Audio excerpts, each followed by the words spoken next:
बिस्मिल्लाहिर्रहमानिर्रहीम। अस्सलाम वालेकुम दोस्तों। याद रहे कि हज़रत अदरीस अलैहिस्सलाम अल्लाह ताला के तीसरे नबी थे जो हज़रत आदम अलैहिस्सलाम और हज़रत शीस अलैहिस्सलाम के बाद नबूवत के जलीलुल कद्र मनसब पर फायज हुए। मौरखीन के मुताबिक आपकी वलादत बाबुल यानी इराक या मिस्र के शहर मनफीस यानी मनफ में हुई। आपका असल नाम अखनोक था, जबकि कुरान करीम और अहादीस मुबारका में आपको इदरीस के नाम से पुकारा गया है। रिवायत के मुताबिक हज़रत अदरीस अलैहिस्सलाम ने दुनिया में लोगों को सबसे पहले लिखने पढ़ने और तालीम हासिल करने का दर्स दिया, बल्कि अपनी ज़िंदगी का बेशतर हिस्सा इसी दर्स व तबलीग में सर्फ किया। चुनाचे लोग आप अलैहिस्सलाम को इदरीस यानी दर्स देने वाला कहकर पुकारने लगे। दोस्तों, रिवायत के मुताबिक हज़रत अदरीस अलैहिस्सलाम का हज़रत शैस के 5वें पुश्त से ताल्लुक़ था और आप अलैहिस्सलाम का शजरा नसब यूँ बताया जाता है: इदरीस बिन यारिद बिन महलाइल बिन कैनन बिन अनोश बिन शैस बिन आदम अलैहिस्सलाम। याद रहे कि बहैसियत मुसलमान हर फ़र्द का फ़र्ज़ बनता है कि उसको अल्लाह के अम्बिया अलैहिस्सलाम और उनकी ज़िंदगियों का इल्म हो। क्यों? अल्लाह ताला के रसूलों पर यकीन रखना हमारे ईमान का हिस्सा है और इसी जज्बा के तहत आपके लिए क़ससुल अंबिया का सिलसिला शुरू किया गया। लिहाजा आपसे गुजारिश है कि अंबिया के क़िसस पर मुश्तमिल इन वीडियो को शौक़ और दिलचस्पी के साथ देखा और सुना करें। जज़ाकल्लाह। हज़रत इदरीस अलैहिस्सलाम की ज़िंदगी और वफ़ात के मुकम्मल हालात व वाक़यात जानने के लिए वीडियो को आखिर तक लाजमी देखिएगा। दोस्तों, वीडियो का बाकायदा आगाज़ करने से पहले आपसे दरख्वास्त है कि अगर आप हमारे चैनल अल-फलाह की वीडियो पहली बार देख रहे हैं और अभी तक आपने हमारा चैनल सब्सक्राइब नहीं किया तो अभी हमारा चैनल सब्सक्राइब करें और साथ ही लगे बेल के बटन को भी प्रेस करें ताकि आपको मुस्तकबिल में हमारी अपलोड होने वाली मज़ीद वीडियोज़ का नोटिफिकेशन मिलता रहे। प्यारे दोस्तों, याद रहे कि हज़रत शैस अलैहिस्सलाम का इंतकाल हुआ तो कुछ अरसे बाद उनके पैरोकार बहुत महदूद तादाद में रह गए। काबिल की औलाद ने कुफ्र व शिर्क, बदकारी व बेहयाई का बाजार गर्म कर रखा था। जनाकारी और शराब नोशी आम थी। पाकीज़ा रिश्तों की पहचान नापैद हो चुकी थी। बुतों की पूजा और आग की परस्तिश हो रही थी। गोया दुनिया पर शैतान और उसके हवारियों का राज था। हज़रत आदम अलैहिस्सलाम और हज़रत शैस की कायम करदा शरई हदूद और अहकामात इलाही को पामाल किया जा रहा था और यही वो वक्त था कि जब अल्लाह जल्ला शानहू ने उस बिगड़ी कौम में एक नबी मबूस करने का फ़ैसला किया और इस अजीम मनसब के लिए हज़रत शैस अलैहिस्सलाम की नस्ल से हज़रत इदरीस अलैहिस्सलाम का इंतखाब फरमाया। हज़रत इदरीस अलैहिस्सलाम वो तमाम खूबियाँ बदरजा उतम मौजूद थीं जो अल्लाह के नबी में होनी चाहिए।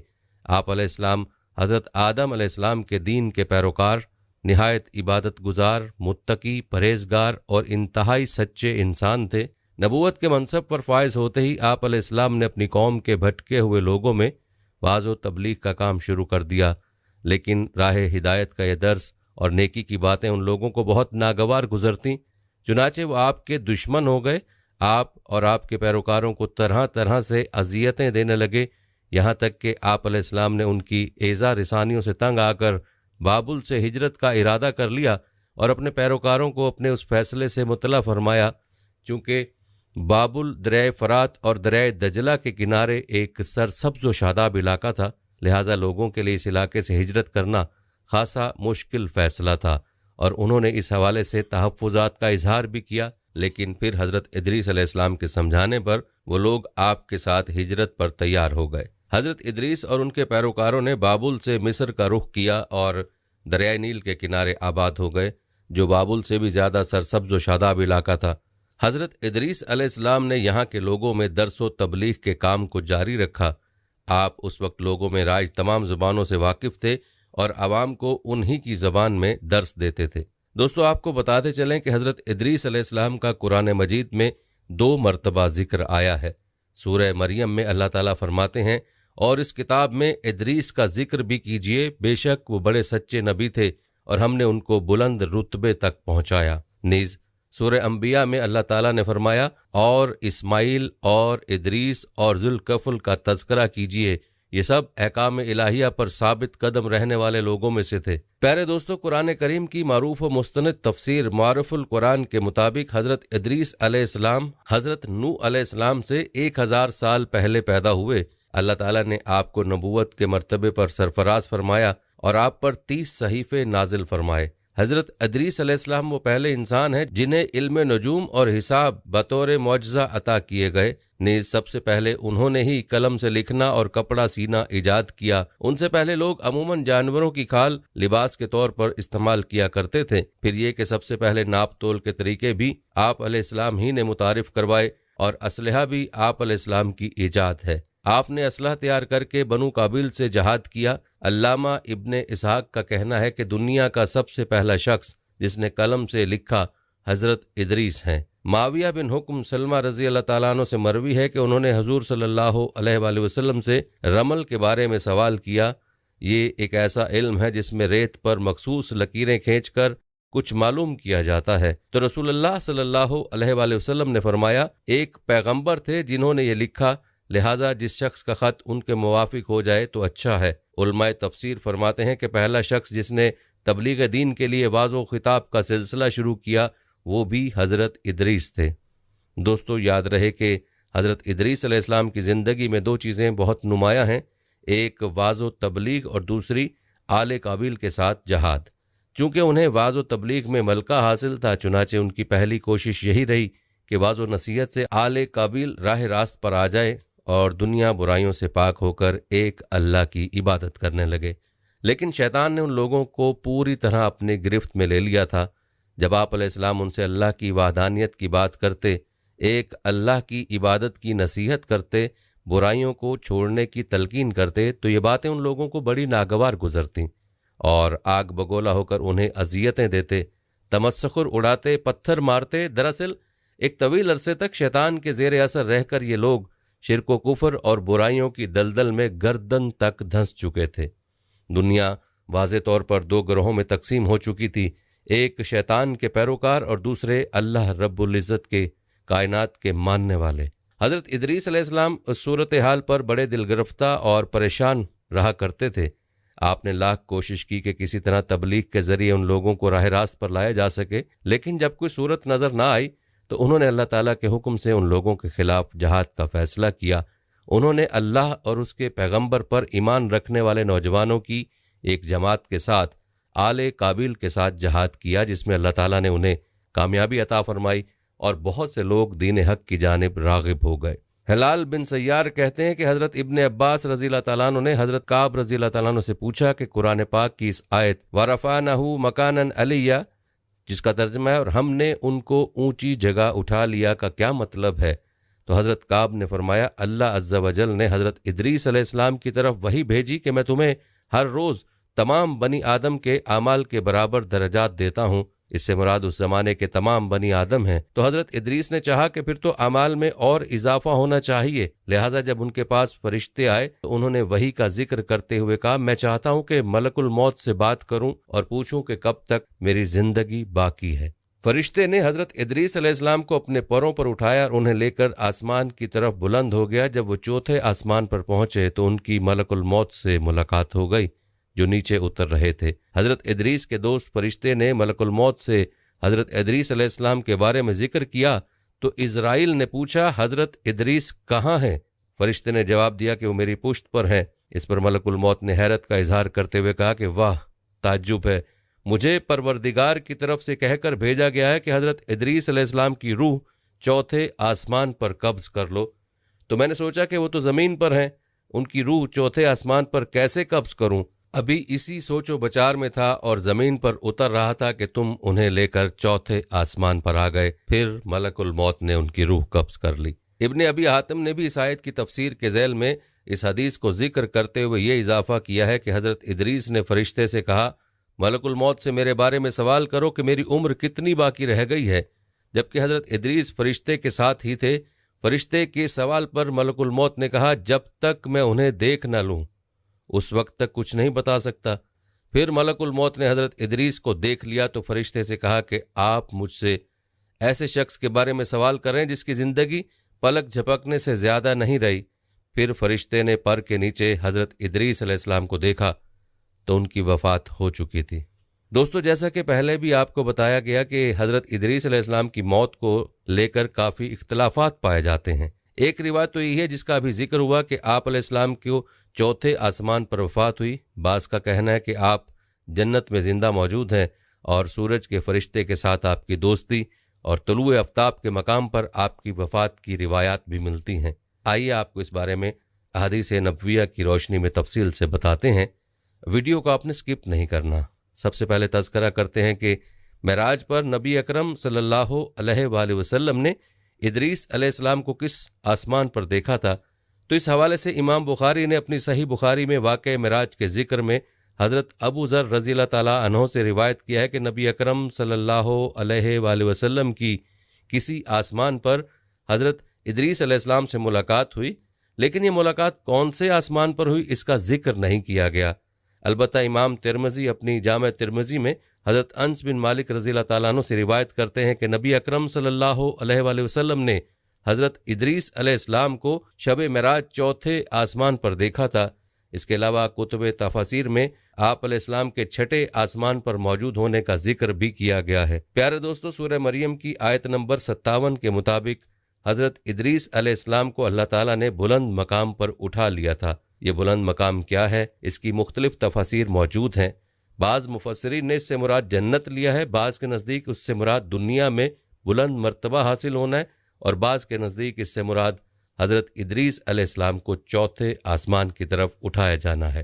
तो चलिए देखते हैं कि कुतुब तफासिर में इस बारे में किन किन रिवायात का जिक्र हुआ है। उनमें पहली रिवायत सूरज के फरिश्ते से दोस्ती वाली मुलाजा फरमाएं। एक रिवायत के मुताबिक यूं बयान हुआ है कि एक मरतबा हज़रत इदरीस अलैहिस्सलाम दिन भर सफ़र में रहे। धूप की तेज़ी और तपिश से आपने बहुत तकलीफ़ महसूस की। इस पर आपने अल्लाह ताला से ये दुआ मांगी, ए अल्लाह, सूरज की तपिश हल्की कर दे और उसको चलाने वाले फरिश्ते का बोझ भी कम कर दे। अल्लाह ताला ने आपकी ये दुआ कबूल फरमा ली। चुनाचे अगली सुबह आफ्ताबी फरिश्ते ने खिलाफ मामूल गर्मी की शिद्दत में वाज़ेह कमी महसूस की। उसने अल्लाह ताला से इस बारे में दरियाफ्त किया। अल्लाह ताला ने जवाब दिया, मेरे एक बंदे इदरीस ने सूरज की हिद्दत में कमी और तुम्हारा बोझ हल्का करने की दरख्वास्त की थी और मैंने उसकी दरख्वास्त मंजूर फरमा ली।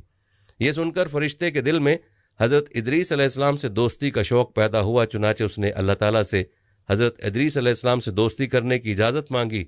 अल्लाह ताला ने उसे इजाज़त दे दी। इजाज़त मिलते ही आफ्ताबी फरिश्ता हज़रत इदरीस अलैहिस्सलाम के पास पहुँच गया। हज़रत इदरीस अलैहिस्सलाम को जब मालूम हुआ कि अल्लाह ताला का एक बहुत ही मुअज़्ज़ज़ फरिश्ता उनसे दोस्ती का ख्वाहिशमंद है, तो उन्होंने उससे कहा, तू मलकुल मौत से सिफारिश करके मेरी मौत के वक्त में ताख़ीर करा दे, ताकि मुझे अल्लाह ताला की इबादत का ज़्यादा से ज़्यादा वक्त मिल सके और मेरे नेक अमाल में बहुत ज़्यादा इजाफ़ा हो जाए। आफ्ताबी फरिश्ते ने जवाब दिया, ऐसा मुमकिन नहीं। अगरचे किसी की मौत का वक्त टाला नहीं जा सकता, मगर मैं मलकुल मौत से आपकी सिफारिश ज़रूर करूँगा। फिर वो फरिश्ता हज़रत इदरीस अलैहिस्सलाम को उठाकर आसमान पर ले गया। उसने आपको तलुए आफ्ताब के मकाम के करीब छोड़ा और ख़ुद अकेला ही मलकुल मौत के पास चला गया। मलकुल मौत के पास पहुंचकर उसने अपने आने का मकसद बयान किया। उसकी बात सुनकर मलकुल मौत ने कहा, किसी की मौत में ताख़ीर करने का इख्तियार मेरे पास नहीं है। अलबत्ता तुम्हारी खातिर इतना कर सकता हूँ कि तुम्हारे दोस्त की मौत का वक्त बता दूँ ताकि वो अच्छी तरह से तैयारी कर ले। इतना कहकर मलकुल मौत ने अपने रजिस्टर में हज़रत इदरीस अलैहिस्सलाम का नाम देखा। फिर वह आफ्ताबी फरिश्ते की तरफ तासुफ भरे अंदाज में देखकर बोला, तुम्हारे दोस्त की ज़िंदगी कुछ देर पहले ख़त्म हो चुकी है, उसका नाम जिंदों की लिस्ट में नहीं है। मेरे रजिस्टर में यह दर्ज है कि तुम्हारा वह दोस्त तलुए आफ्ताब के मकाम के करीब फोत होगा। आफ्ताबी फरिश्ते ने जब मलकुल मौत की बात सुनी तो जल्दी से हज़रत इदरीस अलैहिस्सलाम के पास आया, मगर उसके वहाँ पहुँचने से पहले ही हज़रत इदरीस अलैहिस्सलाम फौत हो चुके थे। दोस्तों, इस रिवायत के मुताबिक हज़रत इदरीस अलैहिस्सलाम की वफ़ात तलुए आफ्ताब के मकाम पर हुई है। चलिए अब आप अलैहिस्सलाम की वफ़ात के हवाले से एक दूसरी रिवायत आपको बताते हैं। हज़रत इब्ने अब्बास रज़ी अल्लाह तआला अन्हु की रिवायत इस तरह से है कि हज़रत इदरीस अलैहिस्सलाम अल्लाह ताला की बहुत ज़्यादा इबादत करते थे। शाम के वक्त आपके नेक अमल ज़मीन पर बसने वाले तमाम इंसानों से ज़्यादा होते थे। जिस फरिश्ते के ज़रिए आपके नेक अमल बुलंद होते थे, उस फरिश्ते को आपकी ज़ियारत का शौक़ हुआ, लिहाजा उसने अल्लाह ताला से आपकी ज़ियारत करने की इजाज़त मांगी। अल्लाह ताला ने उसे इजाज़त दे दी। चुनाचे वो फरिश्ता ज़मीन पर हज़रत इदरीस अलैहिस्सलाम के पास आया। उसने आपको अपना तारुफ करवाया और इतनी ज़्यादा इबादत इलाही पर आपकी तारीफ़ की। इस पर हज़रत इदरीस अलैहिस्सलाम ने उनसे कहा कि अगर तू फरिश्ता है तो क्या तू मलकुल मौत से मेरी मौत में ताख़ीर की सिफारिश कर सकता है? मेरी ख्वाहिश है कि मुझे अपने रब की इबादत के लिए ज़्यादा से ज़्यादा वक्त मिल जाए। आपकी बात सुनकर उस फरिश्ते ने जवाब दिया, किसी की मौत में ताख़ीर करवाना किसी के बस की बात नहीं है, लेकिन मैं मलकुल मौत से इस बारे में ज़रूर बात करूँगा। चुनांचे उस फरिश्ते ने आपको अपने परों पर उठाया और आसमान की तरफ ले गया। जब उन दोनों की मलकुल मौत से मुलाकात हुई तो उस फरिश्ते ने मलकुल मौत से आपकी मौत में ताख़ीर की सिफारिश की। मलकुल मौत ने हज़रत इदरीस अलैहिस्सलाम का नाम पूछा, फिर अपना रजिस्टर देखकर बताया कि उनकी ज़िंदगी ख़त्म हो चुकी है और अब उनकी उम्र में कुछ भी बाकी नहीं है। फिर हज़रत इदरीस अलैहिस्सलाम वहीं आसमान पर ही वफ़ात पा गए। इस रिवायत के मुताबिक भी आप अलैहिस्सलाम की वफ़ात आसमान पर हुई है, लेकिन कौन से आसमान पर, इसका तज़करा नहीं है। दोस्तों, एक और रिवायत के मुताबिक यूं बयान हुआ है कि हज़रत इदरीस अल्लाह ताला के दीन की तबलीग के अलावा अपना वक्त ज़मीन की सयाहत में भी गुजारते थे। आप कपड़ों की सिलाई भी करते थे, मगर उसके बावजूद आप कभी भी इबादत इलाही से गाफिल न रहे। ज़मीन पर बसने वाले तमाम इंसानों के बराबर आपके नेक अमल बुलंद होता था। मलकुल मौत अल्लाह ताला की रज़ा के लिए आपसे मोहब्बत करते थे। एक मरतबा जब हज़रत इदरीस अलैहिस्सलाम सयाहत के लिए निकले तो मलकुल मौत अल्लाह ताला से इजाज़त लेकर आपके पास आया। उसने आपसे कहा, ए अल्लाह के नबी, आप मुझे अपनी सोहबत व मैयत की इजाज़त अता फ़रमाएँ। हज़रत इदरीस ने उस अजनबी की बात सुनकर कहा, तू मेरी संगत नहीं निभा सकेगा। मलकुल मौत ने कहा, मुझे उम्मीद है कि अल्लाह ताला मुझे उसकी ताकत अता फ़रमाएगा। बहरहाल हज़रत इदरीस अलैहिस्सलाम ने उसे अपने साथ रख लिया। फिर वो दोनों सफ़र पर रवाना हुए। असर के वक्त एक जगह उन्हें एक चरवाहा बकरियां चराता हुआ नजर आया। बकरियां देखकर मलकुल मौत ने कहा, ए अल्लाह के नबी, हम नहीं जानते कि हमें कहाँ शाम हो जाएगी, इसलिए रोज़ा अफ्तार करने के लिए हमें बकरी का एक बच्चा पकड़ लेना चाहिए। हज़रत इदरीस अलैहिस्सलाम को उसकी बात पसंद ना आई। आपने कहा, दोबारा ऐसी बात न करना, तू मुझे नाजायज़ माल खाने की दावत दे रहा है। रिज़्क अल्लाह ने देना है, जब शाम होगी तो हमारा रिज़्क पहुँच जाएगा। चुनांचे शाम के वक्त अल्लाह ताला ने उनका रिज़्क भेज दिया। हज़रत इदरीस ने अपने साथी को खाने के लिए कहा, मगर उसने ये कहकर इनकार कर दिया कि उसे भूख नहीं है। फिर खाना खाकर हज़रत इदरीस इबादत में मशगूल हो गए। मलकुल मौत भी उनके साथ नमाज के लिए खड़ा हो गया। कुछ देर बाद हज़रत इदरीस अलैहिस्सलाम थक गए और नींद की शिद्दत से ऊँघने लगे, मगर जब उन्होंने अपने साथी को इबादत करते देखा तो उन्हें बड़ी हैरत हुई। वो बड़े इनेमाक से अल्लाह ताला की इबादत कर रहा था। उस पर थकावट और नींद के कोई आसार दिखाई नहीं देते थे। हज़रत इदरीस अलैहिस्सलाम के लिए बड़ी ताज्जुब अंगेज़ बात थी, क्योंकि वो समझते थे कि कोई भी उनसे ज़्यादा इबादत की ताकत नहीं रखता, मगर यह आदमी साबित कर रहा था कि उसमें उनसे भी ज़्यादा इबादत की ताकत है। बहरहाल अगले दिन सुबह होते ही वो अपने सफ़र पर दोबारा रवाना हो गए। फिर जब दिन के आखिरी हिस्से में वो अंगूरों के एक बाग के करीब से पहुँचे तो मलकुल मौत ने कहा, ए अल्लाह के नबी, हम नहीं जानते कि हमें कहाँ शाम हो जाएगी, इसलिए हमें कुछ अंगूर यहाँ से ले लेने चाहिए। इस पर हज़रत इदरीस ने सख्त लहजे में कहा, मैंने तुम्हें कोई भी गलत अमल करने से मना किया था। जब शाम हो गई तो हमारा रिस्क भी पहुँच जाएगा। उसके बाद शाम के वक्त अल्लाह ताला ने उनका रिस्क भेज दिया। इस मर्तबा भी मलकुल मौत ने खाने से इनकार कर दिया। खाने से फारिग होकर हज़रत इदरीस अलैहिस्सलाम नमाज में मशगूल हो गए। मलकुल मौत भी उनके साथ नमाज पढ़ने लगे। इस मर्तबा भी हज़रत इदरीस अलैहिस्सलाम पहले की तरह जल्द ही थक गए, मगर उनके साथी पर थकावट का कोई आसार दिखाई न देता था। हज़रत इदरीस अलैहिस्सलाम ने हैरानगी के आलम में उससे पूछा, तुम कौन हो? अल्लाह की कसम, मुझे तुम आदम की औलाद नहीं लगते। अब मलकुल मौत ने अपना तारुफ करवा दिया। हज़रत इदरीस अलैहिस्सलाम को जब इल्म हुआ कि उनका साथी अल्लाह ताला का वो फरिश्ता है जो लोगों की रूह कब्ज़ करता है, तो उन्होंने पूछा, क्या तुम्हें मेरे बारे में कोई हुक्म दिया गया है? नहीं, आपके बारे में अभी मुझे कोई हुक्म नहीं दिया गया। मलकुल मौत ने अदब से जवाब दिया, अगर आपके मुतालिक कोई हुक्म होता तो आपको मोहलत देना मेरे लिए मुमकिन नहीं था। अल्लाह ताला की रज़ा के लिए मुझे आपसे मोहब्बत है और इसी वजह से मैंने आपकी संगत इख्तियार की है। तो 3 दिन और 3 रातों से मेरे साथ मुसलसल रहा है, क्या इस अरसे में तूने किसी की रूह कब्ज़ नहीं की? हज़रत इदरीस अलैहिस्सलाम ने पूछा। मलकुल मौत ने बताया, दुनिया मेरे लिए एक दस्तरखान की तरह से है। जिस तरह दस्तरखान पर बैठा हुआ शख्स हाथ बढ़ाकर जो चीज़ चाहता है उठा लेता है, इसी तरह से जब मुझे किसी की रूह कब्ज़ करने का हुक्म होता है तो मैं फ़ौरन उसकी रूह कब्ज़ कर लेता हूँ, खा वो ज़मीन के मशरिक़ में हो या मगरिब में हो। हज़रत इदरीस अलैहिस्सलाम ने मलकुल मौत से कहा, जिस ज़ात की खातिर तू मुझसे मोहब्बत करता है उसी ज़ात के वास्ते से तुझे मेरा एक काम करना होगा। आप क्या चाहते हैं? मलकुल मौत ने दरियाफ्त किया। हज़रत इदरीस ने जवाब दिया, मैं एक बार मौत का जायका चखना चाहता हूँ। तू मेरी रूह मेरे जिस्म से जुदा कर दे ताकि मुझे पता चल जाए कि मौत का जायका कैसा होता है, फिर तू मेरी रूह वापस लौटा देना। चुनाचे मलकुल मौत ने अल्लाह ताला की बारगाह में हाजिर होकर इस बारे में इजाज़त तलब की। अल्लाह ताला ने उन्हें ऐसा करने की इजाज़त दे दी। इजाज़त पाकर उन्होंने हज़रत इदरीस अलैहिस्सलाम की रूह कब्ज़ कर ली। फिर हस्ब वादा उनकी रूह वापस लौटा दी गई। हज़रत इदरीस अलैहिस्सलाम को जब अफाका हुआ तो मलकुल मौत ने अदब से कहा, मैं ये नहीं चाहता था कि मेरी सोहबत से आपको तकलीफ़ पहुँचे। बहरहाल आप ये बताएं कि आपने मौत का जायका कैसा पाया। मैं मौत के बारे में बयान करता था और सुनता था, मगर ये तो मेरे बयान करने और सुनने से बहुत अजीम है।